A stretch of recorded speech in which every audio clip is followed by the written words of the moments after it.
योगी सरकार दूसरे कार्यकाल में कामकाज संभालते ही प्राइमरी शिक्षा की तस्वीर को पूरी तरह बदलने में जुट गई है। आज मुख्यमंत्री योगी आदित्यनाथ ने श्रावस्ती में स्कूल चले हम अभियान की शुरुआत की। मुख्यमंत्री ने उच्च अधिकारियों के साथ बैठक में निर्देश दिए कि कम साक्षरता वाले जिलों पर ज्यादा ध्यान दिया जाए। उन्होंने कहा कि प्रदेश के सभी 1.58 लाख प्राइमरी स्कूलों को स्मार्ट सुविधाओं से लैस किया जाए।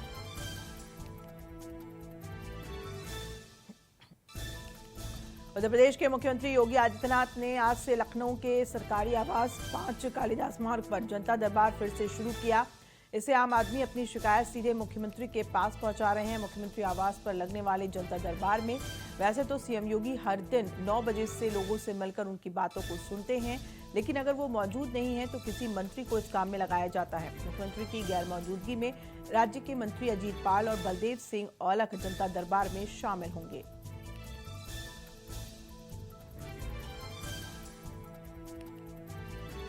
गोरखनाथ मंदिर की सुरक्षा में तैनात सिपाहियों पर रविवार की शाम धारदार हथियार से हमला करने के आरोपी अहमद मुर्ताज अब्बासी पर गोरखनाथ थाने में केस दर्ज कर लिया गया है। जांच के लिए एटीएस गोरखनाथ मंदिर पहुंची है। एसपी एटीएस अभिषेक सिंह के नेतृत्व में टीम पहुंची है। लखनऊ से जांच के लिए एटीएस की टीम पहुंची है। जानकारी के मुताबिक हमलावर से लैपटॉप और धार्मिक पुस्तकें बरामद हुई हैं। 5 टीमें हमलावर से लगातार पूछताछ कर रही है। वहीं अलग अलग जगहों पर टीम भेजी जा रही है।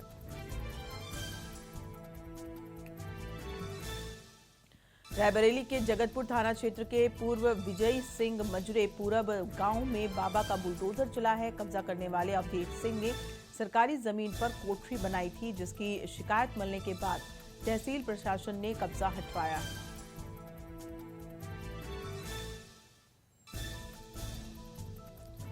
प्रतापगढ़ मामले में सीएम योगी ने संज्ञान लिया। एसडीएम ज्ञानेंद्र विक्रम को सस्पेंड करने के निर्देश दिए गए। बता दें, एसडीएम पर तहसील कर्मी को पीटने का आरोप लगा।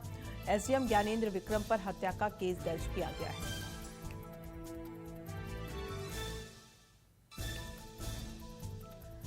नवरात्र के तीसरे दिन आदि शक्ति माता विंध्यवासिनी की चंद्रघंटा के रूप में पूजा अर्चना की जाती है। भक्तों के कल्याण के लिए आदि शक्ति महाविंध्यवासिनी नवरात्र के 9 दिनों में शक्ति के 9 रूपों में दर्शन देती हैं। तीसरे दिन आदि शक्ति चंद्रघंटा के रूप में पूजा आराधना हो रही है। आज चंद्रमा धारण करने वाली मां अपने भक्तों को शीतलता प्रदान करने के साथ ही उनकी सारी मनोकामनाओं को पूरा करती है।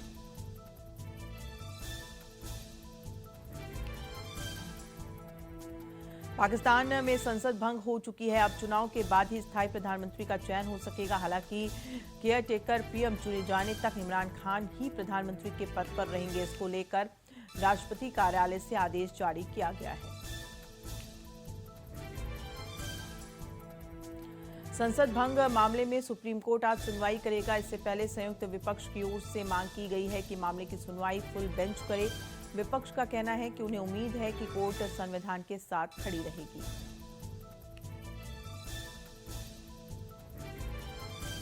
संसद भंग किए जाने के बाद अजमत सईद को पाकिस्तान का कार्यवाहक प्रधानमंत्री बनाया जा सकता है। रिपोर्ट में दावा किया गया है कि पीटीआई ने कार्यवाहक प्रधानमंत्री के लिए सुप्रीम कोर्ट के रिटायर्ड जज अजमत सईद का नाम प्रस्तावित किया है।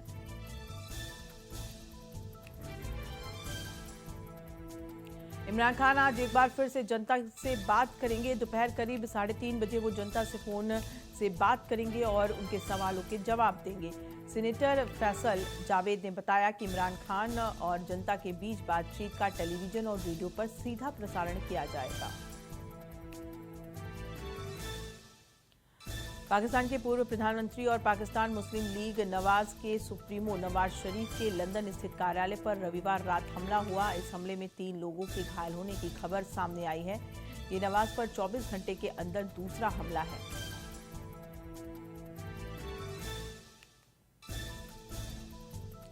श्रीलंका में राजनीतिक अशांति के मद्देनजर लगाया गया 36 घंटे का कर्फ्यू सोमवार को हटा लिया गया है। आर्थिक संकट के खिलाफ सरकार विरोधी प्रदर्शनों के बाद श्रीलंकाई मंत्रिमंडल ने प्रधानमंत्री महिंदा राजपक्षे को छोड़कर रविवार रात को सामूहिक रूप से इस्तीफा दे दिया।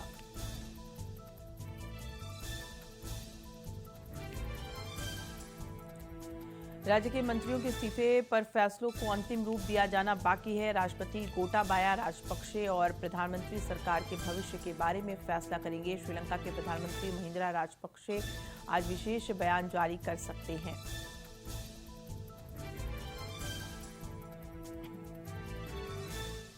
भोजपुर और बक्सर विधान परिषद चुनाव को लेकर आज प्रखंड मुख्यालयों में बनाए गए सभी 25 बूथों पर सुबह 8 बजे से मतदान शुरू हो चुका है, जो शाम 4 बजे तक होगा। निष्पक्ष और शांतिपूर्ण मतदान के लिए सभी मतदान केंद्रों पर दंडाधिकारी और सशस्त्र बलों की तैनाती की गई है। भोजपुर जिले में 14 और बक्सर जिले में 11 मतदान केंद्र बनाए गए हैं।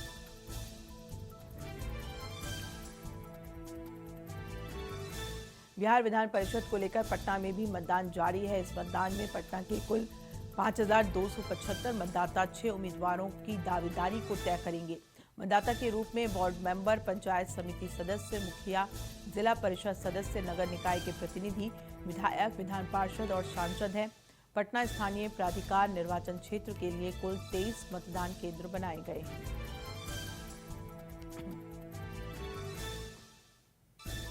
बिहार विधान परिषद की 24 सीटों के लिए आज मतदान हो रहे हैं। पटना सदर पोलिंग बूथ पर जिलाधिकारी चंद्रशेखर सिंह ने निरीक्षण किया। एनडीए में बीजेपी के 12 और जेडीयू के 11 प्रत्याशी हैं। एक सीट रालोसपा को दी गई है। आरजेडी ने 23 सीटों पर अपने प्रत्याशी उतारे हैं, जबकि एक सीट उसने सीपीआई के प्रत्याशी को दी है। कांग्रेस की ओर से अकेले 16 प्रत्याशी मैदान में उतारे गए हैं। चुनाव का परिणाम 7 अप्रैल को आएगा।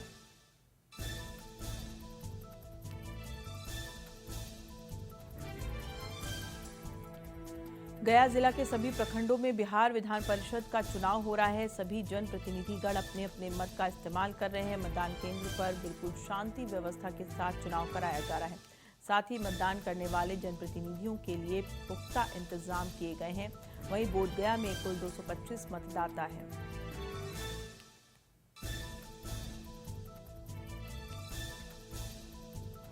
औरंगाबाद से एमएलसी प्रत्याशी अनुज कुमार सिंह ने स्थानीय प्राधिकार कोटे की विधान पार्षद सीटों के चुनाव में गड़बड़ी की पोल खोली है।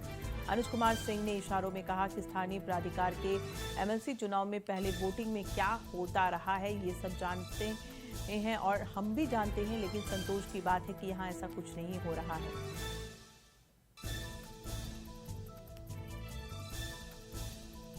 लखनऊ में आज मुख्तार अंसारी की जमानत की अर्जी पर सुनवाई होगी। सुनवाई फर्जी दस्तावेज से सरकारी जमीन पर कब्जे के मामले पर होनी है। ये मामला शत्रु संपत्ति पर अवैध कब्जा, अवैध निर्माण का है।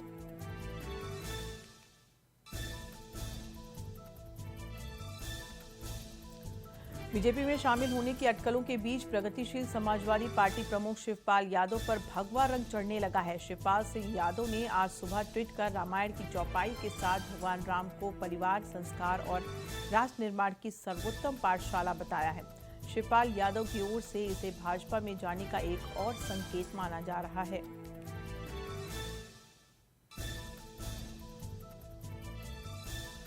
लखनऊ में आईपीएस नवीन अरोड़ा अपर पुलिस महानिदेशक एटीएस बने। वहीं आईपीएस अमिताभ यश ने एटीएस के चार्ज को हटाया गया है। वहीं बता दें कि अमिताभ यश अपर पुलिस महानिदेशक एसटीएफ बने रहेंगे।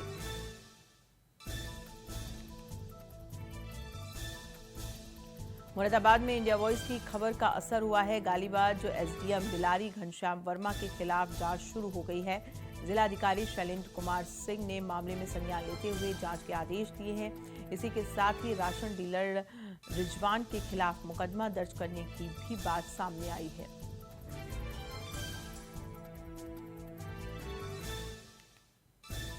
रायबरेली में लालगंज ब्लॉक प्रमुख शिवानी सिंह और सपा के एमएलसी उम्मीदवार वीरेंद्र यादव पर आचार संहिता के उल्लंघन का मुकदमा दर्ज किया गया है। बता दें, ब्लॉक कार्यालय में सपा की बैठक कराई गई थी।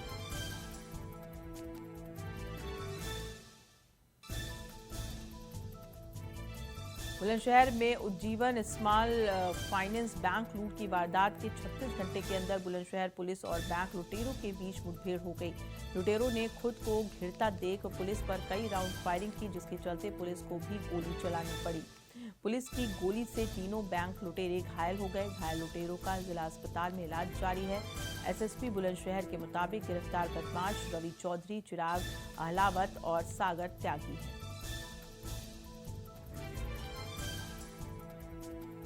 कानपुर के फजलगंज थाना क्षेत्र के विजयनगर इलाके में बुजुर्ग के साथ मारपीट का मामला सामने आया है। विजयनगर के एक निजी गेस्ट हाउस में साइकिल एसोसिएशन के कार्यक्रम में चेयरमैन विजय कपूर ने बुजुर्ग के साथ मारपीट की। चेयरमैन विजय कपूर की बुजुर्ग से एसोसिएशन चुनाव में महामंत्री पद को लेकर बहस हो गई, जिसके बाद चेयरमैन ने बुजुर्ग को थप्पड़ मार दिया।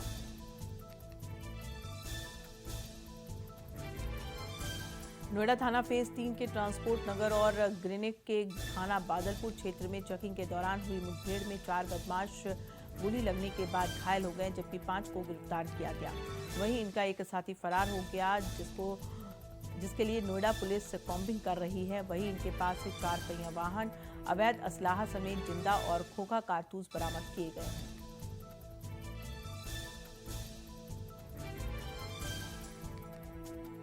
जौनपुर में जलालपुर थाना क्षेत्र के अजबरनपुर गांव में मुठभेड़ हुई, जिसमें पुलिस की जवाबी फायरिंग में 20,000 का इनामी बदमाश घायल हो गया।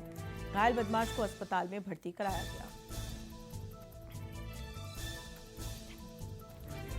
रामपुर में वाहन चेकिंग के दौरान पुलिस और बदमाशों के बीच मुठभेड़ हुई, जिसमें हिस्ट्री शीटर गोली लगने से घायल हो गया। वाहन चेकिंग के दौरान सैफनी थाना पुलिस और बदमाशों के बीच मुठभेड़ हो गई। पुलिस की गोली लगने से एक बदमाश घायल हो गया, जबकि दूसरा फरार हो गया।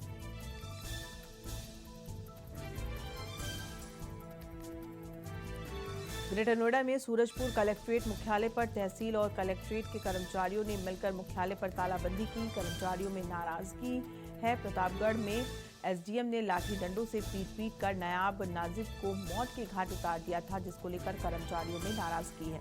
एसडीएम की गिरफ्तारी की मांग भी की जा रही है।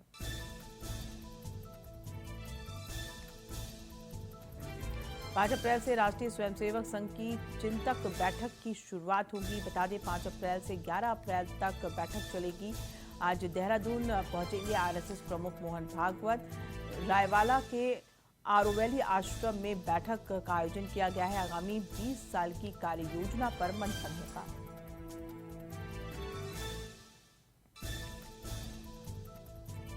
चारधाम यात्रा की तैयारियां जोरों पर है। यात्रा को भव्य रूप से चलाने की तैयारी की जा रही है। उत्तरकाशी के लिए अधिकारियों को जिम्मेदारी दी गई है। 40 अधिकारियों की टीमों को सौंपी गई है जिम्मेदारियां। पूरे जिले को 16 सेक्टरों में बांटा गया है। हर सेक्टर में 2 अधिकारी नियुक्त किए गए हैं।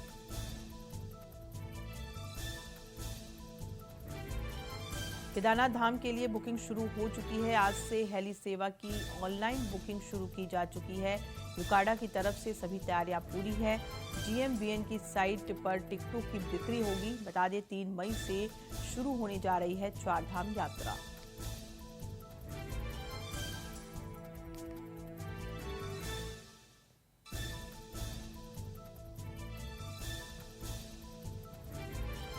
बद्रीनाथ में मास्टर प्लान का कार्य शुरू हो गया है। बद्रीनाथ धाम में बर्फ पिघलने के बाद मास्टर प्लान का काम काशी कॉरिडोर की तर्ज पर भूमि अधिग्रहण कर शुरू कर दिया गया है। बद्रीनाथ धाम के मास्टर प्लान का पूरा नक्शा गुजरात की कंपनी INI ने डिजाइन किया है। इसी नक्शे के आधार पर पहले फेज का कार्य आरंभ हो चुका है। बॉलीवुड में आजकल बायोपिक का जमाना है। हर सफल और चर्चित आदमी पर बॉलीवुड में फिल्में बन रही हैं। एक ऐसी फिल्म शेर सिंह राणा के जीवन पर बन रही है। बॉलीवुड के मशहूर अभिनेता विद्युत जामवाल के शेर सिंह राणा का अभिनय निभाने की चर्चाएं जोरों पर है। निर्माता विनोद भानुशाली और निर्देशक श्रीनारायण सिंह की जोड़ी ने चर्चित शेर सिंह राणा के जीवन पर बायोपिक की घोषणा की है।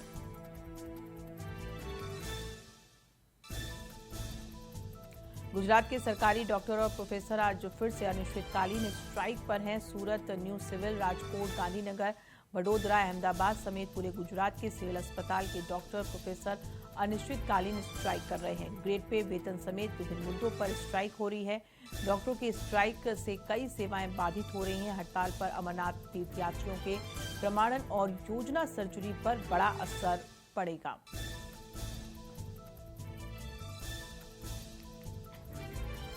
राज्यपाल गुरमीत सिंह उत्तरकाशी पहुंचे, जहां राज्यपाल को गार्ड ऑफ ऑनर दिया गया।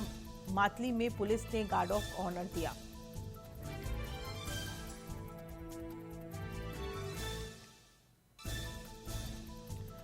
मसूरी रोड पर एक कार खाई में लटक गई। गनीमत ये रही कि जानकारी मिलने पर एसडीआरएफ ने रेस्क्यू कर कार में सवार दिल्ली के परिवार को सकुशल बचा लिया। मुख्य आरक्षी रवि चौहान के नेतृत्व में टीम ने रेस्क्यू उपकरणों के साथ तुरंत घटनास्थल के लिए रवाना हुई।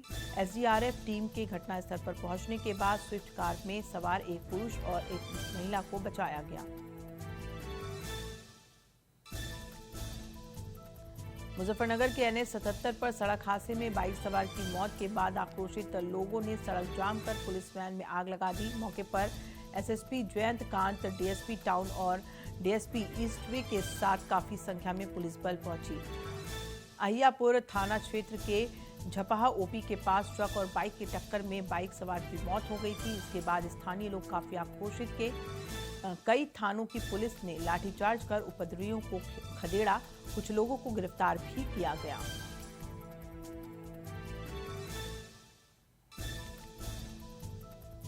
सारण के डीआईजी के औचक निरीक्षण के दौरान कई पुलिसकर्मी अनुपस्थित मिले। कई थानों में पहुंचकर डीआईजी ने औचक निरीक्षण किया। औचक निरीक्षण के दौरान सारण के बनियापुर थाना का डीआईजी रविंद्र कुमार ने कई दिशा निर्देश भी दिए।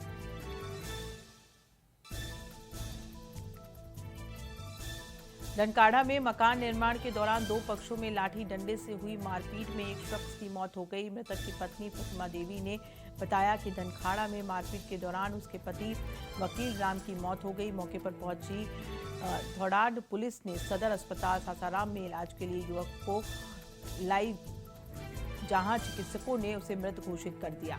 वहीं घटना की सूचना पर पहुंची भीम आर्मी की टीम ने मृतक के शव को लेकर पोस्ट ऑफिस चौक सासाराम पहुंचे, जहां रोहतास एसपी के विरोध में जमकर नारे लगाए गए। वहीं पुलिस पर कई गंभीर आरोप लगाए गए।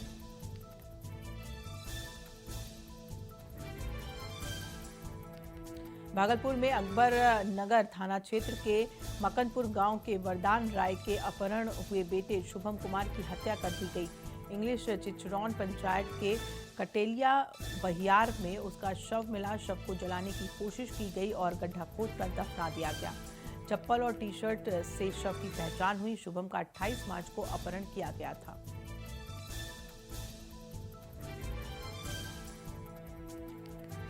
भोजपुर जिले में अपराधियों ने एक बार फिर से पुलिस को चुनौती दी है। 0 माइल पेट्रोल पंप के एसबीआई के एटीएम मशीन को अज्ञात अपराधी ने गैस कटर मशीन से करीब 21.7 लाख रुपए की चोरी की। 4 अपराधियों ने चोरी की वारदात को अंजाम दिया। बाद में जब तक पुलिस को घटना की भनक लगी तब तक अपराधी फरार हो चुके थे। इसके लिए डीआईयू को भी लगाया गया। पैसा लोडिंग करने वाली एजेंसी से भी पूछताछ चल रही है, जिससे कि नकदी लोडिंग और चोरी हुई नकदी की सही मिलान हो सके। अपराधियों की पहचान के लिए सीसीटीवी कैमरे को भी खंगाला जा रहा है।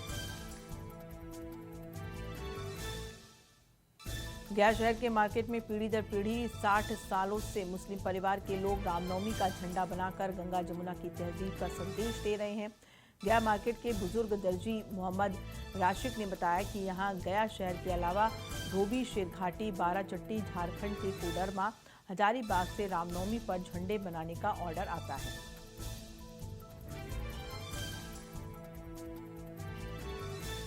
पटना के अंतर्राष्ट्रीय हिंदू परिषद के अध्यक्ष प्रवीण तोगड़िया ने प्रेस कॉन्फ्रेंस कर पत्रकारों से बात की। उन्होंने कहा कि जिस प्रकार से कश्मीर फाइल्स फिल्म देखकर दर्शक सिनेमा हॉल से रोते हुए निकल रहे हैं, कहीं ऐसा न हो कि आने वाले समय में जिस प्रकार से एक समुदाय की संख्या उत्तर बिहार में बढ़ रही है, कहीं उत्तर बिहार फाइल्स फिल्म न बनानी पड़ जाए। पटना में इस फिल्म को देखकर बिहार के लोग भी रोते हुए सिनेमा हॉल से बाहर निकले।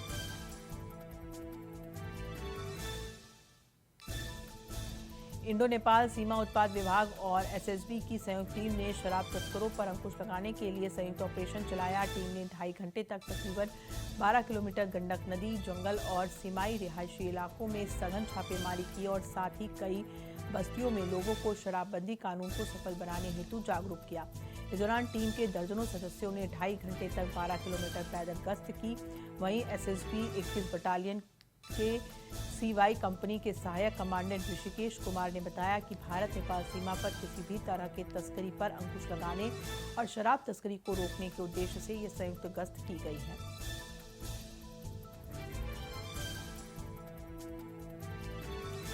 भोजपुर बक्सर में एमएलसी चुनाव को लेकर विधायक सुदामा प्रसाद ने मतदान किया। आरा ब्लॉक में मतदान करने के लिए कड़ी सुरक्षा की गई। विधायक सुदामा प्रसाद ने महागठबंधन आरजेडी प्रत्याशी अनिल सम्राट की जीत का दावा किया।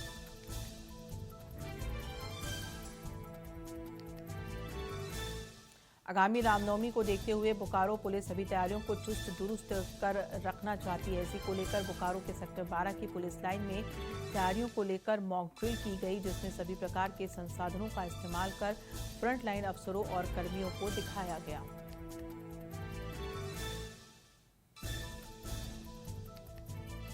किन्नर समाज की पूर्णानंद गिरी नंदगिरी दिल्ली से देवघर पहुंची, जहां किन्नर समाज ने उन्हें माला पहनाकर स्वागत किया। मौके पर देवघर किन्नर समाज की मालकिन और रोज मौसी ने कहा कि ये हम लोग के लिए सौभाग्य की बात है कि नंदगिरी देवघर आई। नवरात्र में पुरानी परंपरा को निभाने के लिए देवघर बाबा मंदिर में पूजा अर्चना की गई। कोडरमा में रामनवमी झंडा महासमिति के नए पदाधिकारियों की सक्रियता बढ़ने लगी है। गौरतलब है कि 1985 के दशक में रामनवमी झंडा महासमिति की स्थापना यहां हुई थी, जिसके संस्थापक अध्यक्ष महावीर मोदी बनाए गए थे। तब से महासमिति सक्रिय है।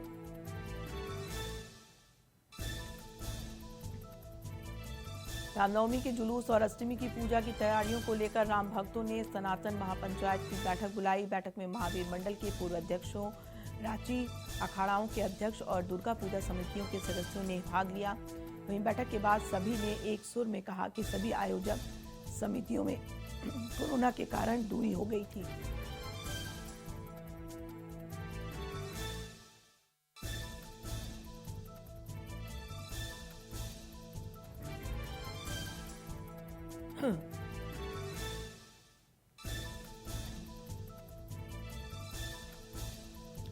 भारतीय जनता पार्टी अनुसूचित जाति मोर्चा के प्रदेश और जिला पदाधिकारियों के साथ बैठक आयोजित की गई। बैठक की अध्यक्षता बीजेपी अनुसूचित जाति मोर्चा के प्रदेश अध्यक्ष अमर कुमार बावरी ने की। प्रदेश अध्यक्ष अमर कुमार बावरी ने कहा कि अनुसूचित जाति मोर्चा राज्य के सभी अनुसूचित जाति समाज के लोगों के हक और अधिकार के लिए प्रयासरत रहती है।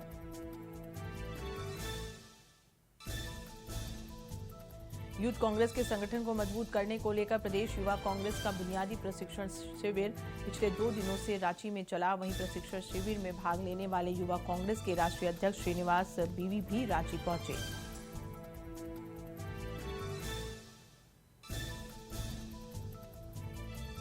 झारखंड प्रदेश कर्मचारी और असंगठित कामगार कांग्रेस कमेटी की बैठक की गई। बैठक में मुख्य रूप से अखिल भारतीय कर्मचारी और असंगठित कामगार कांग्रेस कमेटी के अध्यक्ष पूर्व सांसद डॉक्टर उदित राज और झारखंड प्रदेश कांग्रेस अध्यक्ष राजेश ठाकुर मौजूद रहे।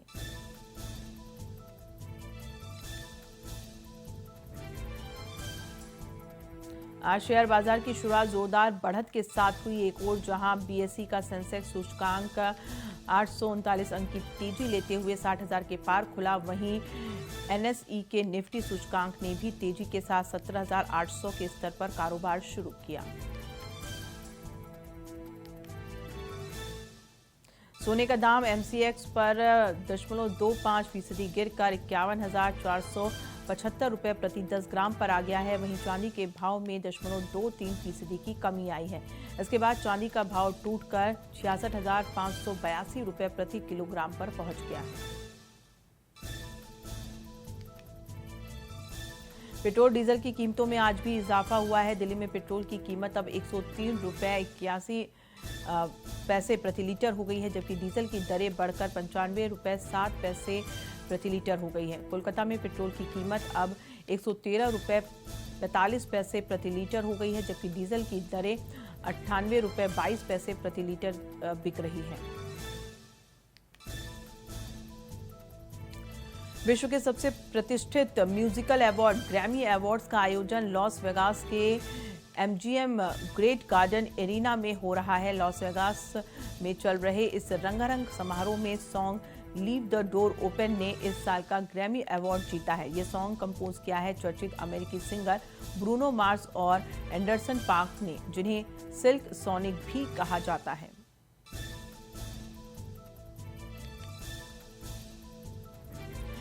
यामी गौतम का इंस्टाग्राम अकाउंट किसी ने हैक कर लिया है। एक्ट्रेस ने इस बात की जानकारी सोशल मीडिया पर एक पोस्ट डालकर दी। यामी गौतम ने अपने ट्विटर पर एक पोस्ट डालकर फैंस को बताया कि वो अपने इंस्टाग्राम हैंडल को खोल नहीं पा रही हैं।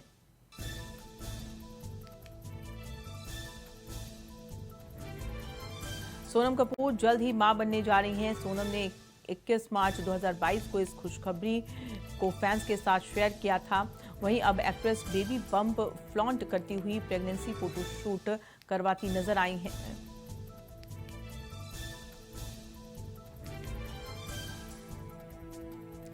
विकी और कैटरीना हॉलीडे से बी टाउन में वापस लौट आए हैं। दोनों को एक साथ एयरपोर्ट पर स्पॉट किया गया है। इस दौरान विकी कौशल कैजुअल लुक में नजर आए तो मिसेस कौशल का फंकी अंदाज देखने को मिला।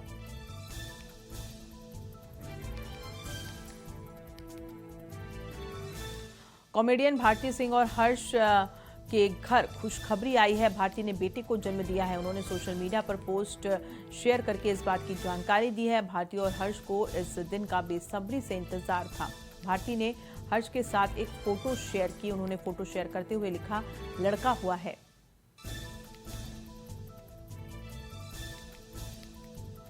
एक्ट्रेस देवीना बनर्जी और एक्टर गुरमीत चौधरी के घर खुशियों ने दस्तक दे दी है। जहां एक्ट्रेस मां बन गई हैं, उन्होंने बेटी को जन्म दिया। इसकी जानकारी खुद इस कपल ने अपने इंस्टाग्राम पर एक खूबसूरत वीडियो पोस्ट करके दी।